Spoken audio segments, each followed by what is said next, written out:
morning. This is the beginning of a new week, which is the last week in the month of October. Bringing to you live here is Makonjola Oluwatosin Esther. This is your breakfast news at 8, live from AYOGEN online television here in Ondo City. On our local news this morning, we'll be seeing jailbreak, marking the orders installation of CCTV in all your prisons. Buhari departs to Abuja today for investment summit, Lesser Hajj in Saudi Arabia. On our political news this morning, PDP wins rescheduled Zango Katav local government poll in Kaduna. I'll win Anambra governorship, says Ifeanyi Uba. On our business news this morning, Nigerians spent $3 billion servicing commercial loans in 4 years. On our sport news this morning, 7 worst Premier League defeat in Man United's history. On our health news this morning, 6,072 new COVID-19 deaths, 394,025 fresh cases recorded globally. On our foreign news this morning, over 2,000 migrants marched out of Southern City in Mexico. On our entertainment news this morning, I was being stereotyped with bad boy roles, says Charles Okocha. And full details coming up next. Jailbreak, Makinde orders installation of CCTV in Oyo prisons. Governor Seyi Makinde of Oyo State has ordered that closed-circuit television cameras be installed in all correctional facilities in the state. Makinde gave the order on Sunday when he visited the Abolongo Correctional Center, Oyo, that was attacked on Friday night by unknown gunmen, where a majority of the inmates escaped. The governor was accompanied by the top government functionaries of the inspection, directed that the security cameras be linked with the state's security station room. He said that his government would take immediate steps to protect the facility and also directed that the main road leading to the place be immediately graded. He appealed to the general public, especially residents of the state, to be calm. This is shocking. Unfortunately, we lost a soldier and an Amotekun operative. Also, another person is on danger list at the University College Hospital, Ibadan, as we speak. In the main investigation is still ongoing, and we cannot say precisely whether this is an isolated event or the beginning of a wider issue that we have to deal with. But whatever the case is, we have made an assessment and taken some immediate decisions.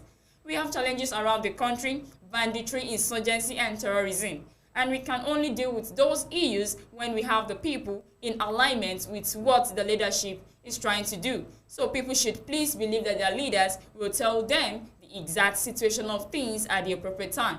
Also, we are making a list of critical state assets that we need to monitor, and I have also asked that the entrance and exit points into the state be monitored. We still have almost 300 criminals that are on the loose in the state, so efforts will continue to try and apprehend the criminals and bring them back here, the governor stated.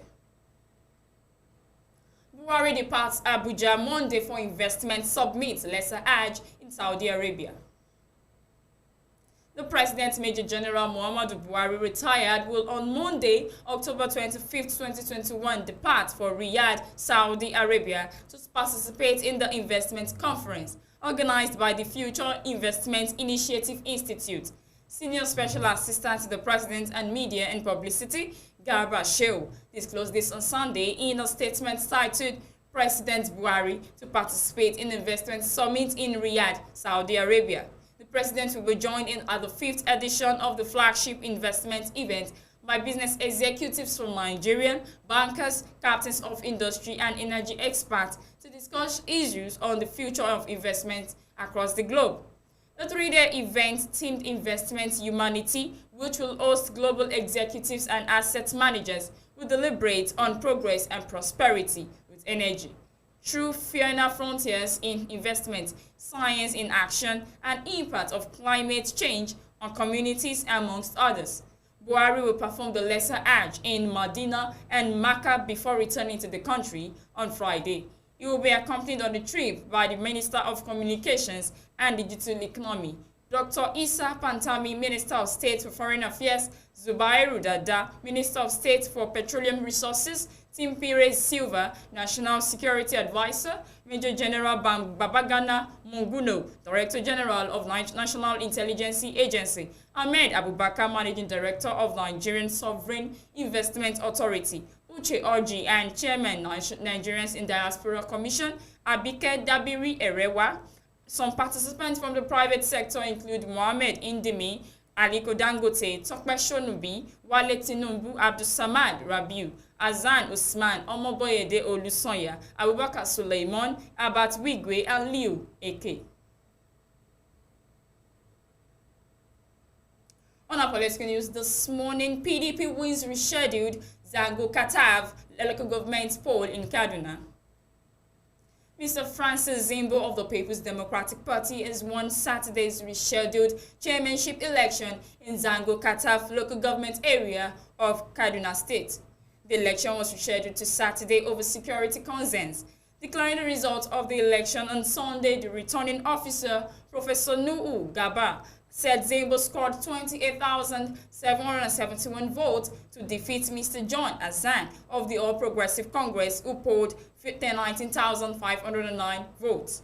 Mr. Francis Zimbo of the PDP, having satisfied the requirements of the law and scored the highest number of votes, is hereby declared winner of the election and returned elected, Professor Gaba said. Nan reports that PDP also won 9 of the 11 councillorship seats, while the APC clinched the remaining 2 seats. I'll win Anambra governorship election, says Ifeanyi Uba.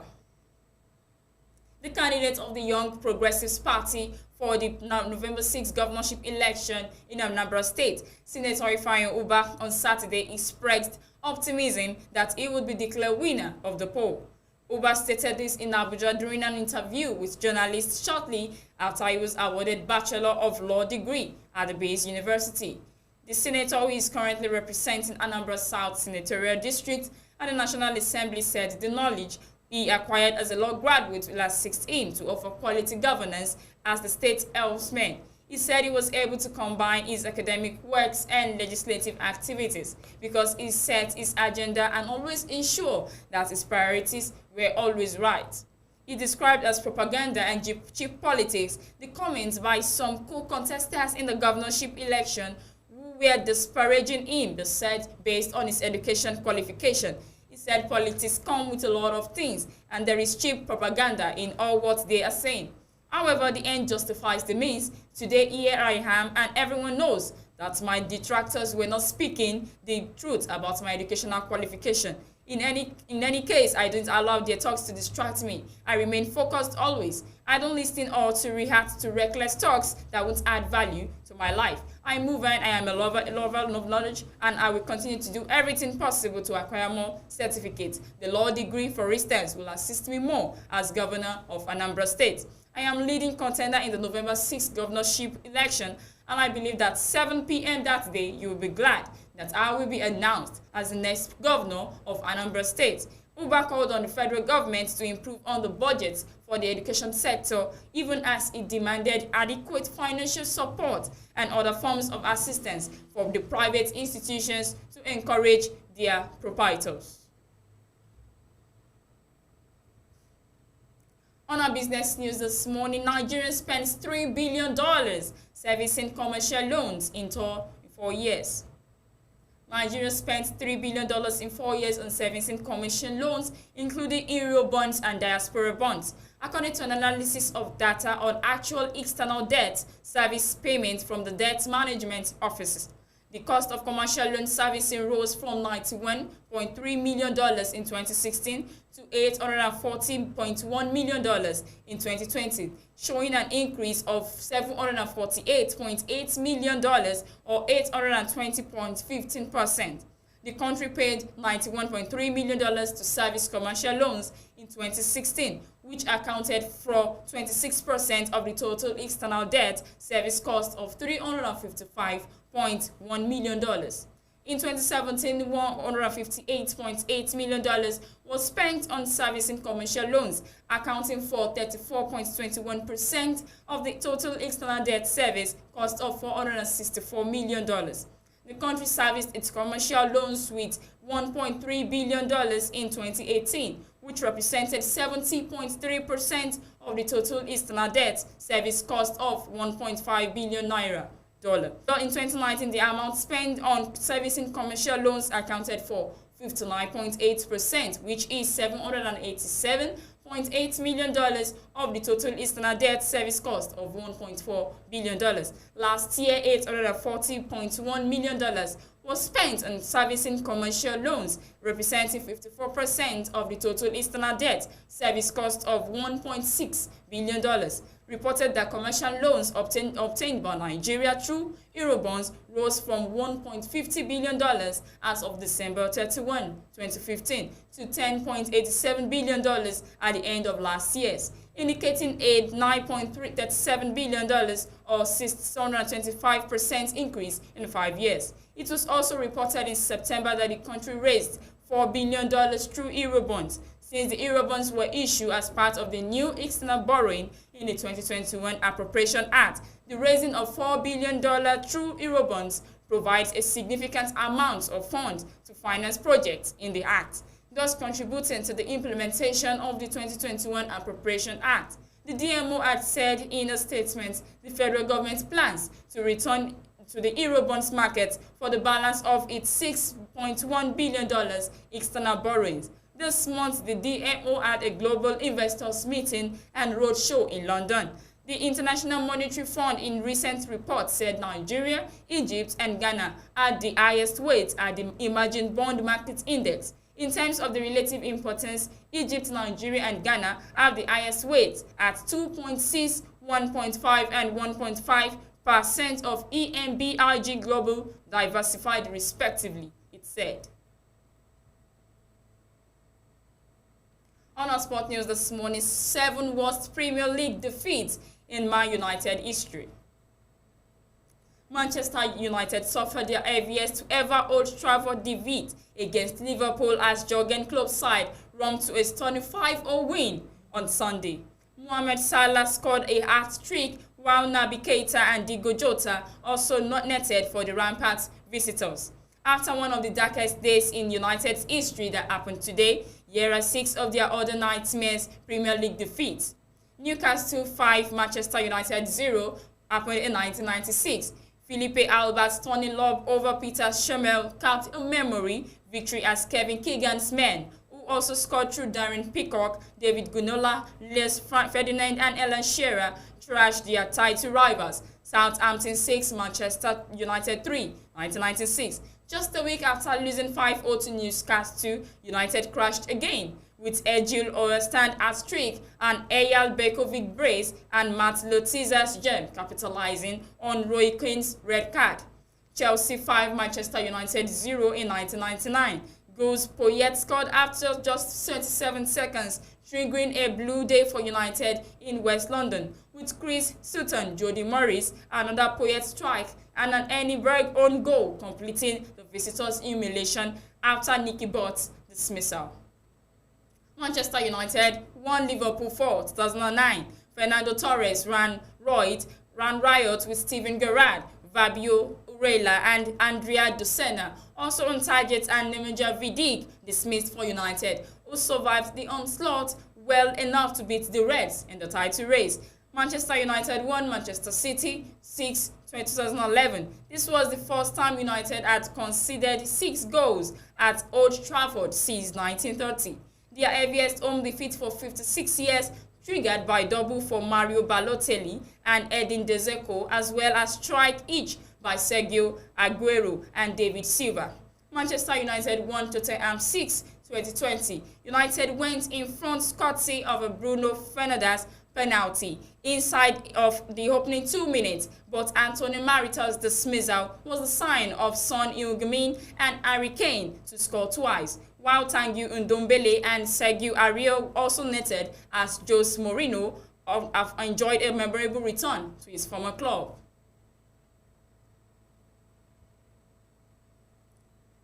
On our health news this morning, 6,072 new COVID-19 cases, COVID-19 deaths, 394, 25 fresh cases recorded globally. The novel coronavirus has killed at least 4,941,032 people since the outbreak emerged in China since in December 2019, according to a tally from official sources compiled by AFP at 1000 GMT yesterday. At least 243,270,300 cases of coronavirus have been registered. The vast majority have recorded, though some have continued to experience symptoms weeks or even months later. The figures are based on daily reports provided by health authorities in each country. They exclude revisions made by other statistical organizations, which show that the number of deaths is much higher. The World Health Organization estimates that the pandemic's overall toll could be 2 or 3 times higher than official records, due to the excess mortality that is directly and indirectly linked to COVID-19. A large number of the less severe or asymptomatic cases also remain undetected despite intensified testing in many countries. On Saturday, 6,072 new deaths and 394,024 new cases were recorded worldwide. The countries with the highest figures for new deaths were Russia with 1,072, followed by the United States with 590 and India with 561. The US is the most affected country with 735,801 deaths from 45,427,539 cases. After the US, the hardest hit countries are Brazil with 605,457 deaths from 21,723,559 cases. India with 454,269 deaths from 34,175,468 cases. Mexico with 286,259 deaths from 3,781,661 cases. And Russia with 230,600 deaths from 8,241,643 cases. The country with the highest number of deaths compared to its population is Peru with 607 fatalities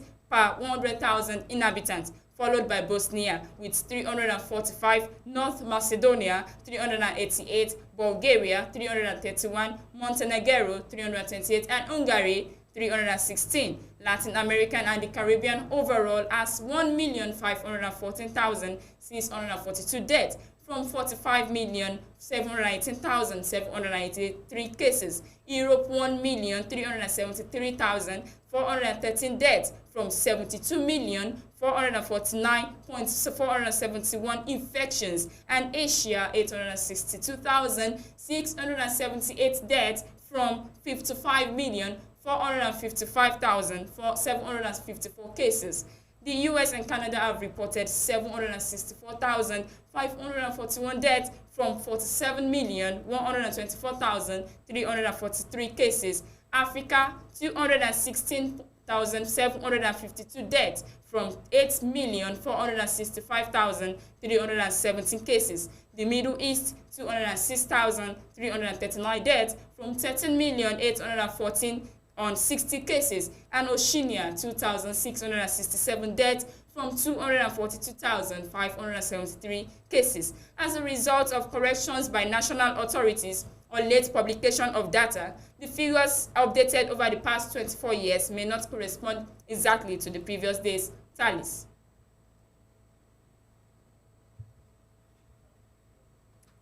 On our foreign news this morning, over 2,000 migrants march out of Southern City in Mexico. Over 2,000 migrants, mainly Central Americans, have begun walking out of a city in southern Mexico where they have essentially been trapped. Tapachula, Mexico, over 2,000 migrants, mainly Central Americans, began walking out of a city in southern Mexico on Saturday where they have essentially been trapped. The migrants walked along a highway leading west and north towards the U.S. border and pushed past a line of state police who were trying to stop them. There were minor scuffles and a small child suffered a slight head wound, but the migrants continued on the way. They made it only a few kilometers to the nearby village of Alvaro Obregon before stopping to rest for the night at a baseball field. Jose Antonio, a migrant from Honduras who did not want to give his last name because he fears it could affect his case, said he has been waiting in Tapachula for 2 months for an answer on his request for some sort of visa. They told me I had to wait because the appointments were full, said the construction worker. There is no work in Tapachula, so out of necessity, I joined this group. He said he hopes to make it to the northern city of Monterrey to find work, adding, we will all go on day by day to get as far as we can. Police, immigration agents, and National Guard have broken up smaller attempts at similar breakouts earlier this year. Tens of thousands of migrants from Honduras, El Salvador, and Haiti have been waiting in the southern city of Tapachula for refugee or asylum papers that might allow them to travel, but have grown tired of delays in the process. Unlike previous marches, the one that started Saturday from Tapachula did not include as many Haitian migrants. Thousands of them reached the U.S. border around Del Rio, Texas, in September. In August, National Guard groups in riot blocked 700 Haitians, Cubans, and Central Americans who set out working on a highway up from Tapachula. Mexico requires migrants applying for humanitarian visas or asylum to remain in the border state of Chiapas, next to Guatemala, for their cases to be processed. In January, a larger caravan of migrants tried to leave Honduras but was blocked from crossing Guatemala.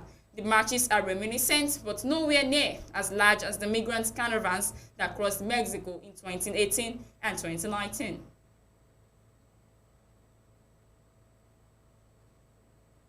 I was being stereotyped to bad boys' roles, says Charles Okocha on our entertainment news this morning. Popular actor Charles Okocha, better known as Igwe Tupac, has revealed that he is deliberately doing skits to let people know that he could break out of his bad boy role, which had become synonymous with him. In an interview with Sunday Scoop, Okocha said, at some points in the industry, I was being stereotyped as I was being given only bad boy roles. I knew I could do more than that, but in the industry, they tend to give you one particular role once they know you are good at it. I had to infuse comedy into my acting because I wanted to be distinct and also put a smile on people's faces. Back then, if you're a cast for a role, you become a star automatically. Even when the film is not yet out and you are still filming, people will start giving you the attention of a celebrity. Then hard work is more vital and you get role based on merit. Presently, if you're a producer, you can choose to give your friend, a relative, or a lead role. I don't intend to retire soon because acting is a passion for me and I still want to do it for a long time. The journey in any profession, it is not always easy because you have to get it rough the first time. But with God on your side, blessing your hustles, one will get there. I know many persons whom I started with in this industry and only a few of us are still active. Also, my career got a push when I met Teco Benson, a notable Nollywood producer. He became me because we stayed on the same street in Aguda, Surulere area of Lagos. The actor fondly called Igwe Tupac also shed more light on a viral video that showed him harassing a man for going out with his teenage daughter. He said, when my daughter gets to the age of a man can approach her, why would I stop it? But when she is a teenager, it is totally unacceptable. But I would prefer that it is done the right time to avoid embarrassment. And that will be that on our breakfast news. Do stay with us. We'll be right back shortly.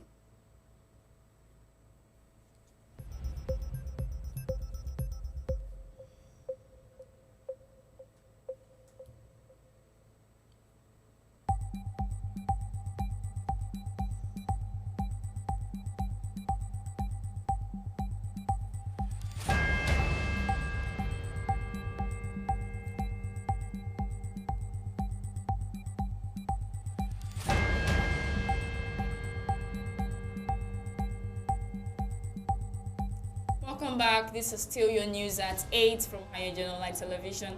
Highlight of our breakfast news this morning. On our local news, jailbreak, Makinde orders installation of CCTV cameras in Oyo prisons. Buhari departs to Abuja today for investment summit, Lesser Hajj in Saudi Arabia.